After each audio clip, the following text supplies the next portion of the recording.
Hi friends, అందరికీ నవరాత్రులు శుభాకాంక్షలు. ఈరోజు ఫస్ట్ డే. అమ్మవారి అలంకారం బాల త్రిపుర సుందరి. నైవేద్యం కొబ్బరి అన్నం. ఎలాగో చూద్దామా.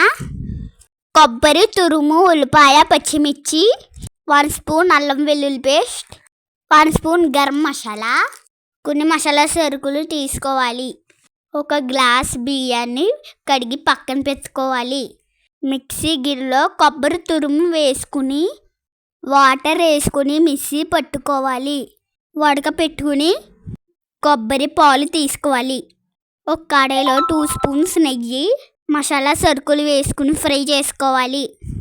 తర్వాత ఉల్లిపాయ, పచ్చిమిర్చి కూడా వేసుకుని ఫ్రై చేసుకోవాలి. ఫ్రై అయిన తర్వాత అల్లం వెల్లుల్లి పేస్ట్ వేసి ఫ్రై చేసుకోవాలి. ఇప్పుడు 2 గ్లాసులు కొబ్బరి పాలు వేసుకుని మరిగిన తర్వాత నానబెట్టుకున్న బియ్యం వేసుకోవాలి. లాస్ట్లో 1 స్పూన్ గరం మసాలా, తగినంత ఉప్పు వేసుకుని కలుపుకోవాలి. ఇప్పుడు కుక్కర్ మూత పెట్టుకుందాం. 2 విజిల్స్ వచ్చిన తర్వాత ఆఫ్ చేసుకోవాలి.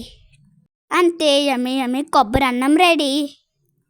Please like and subscribe. Bye.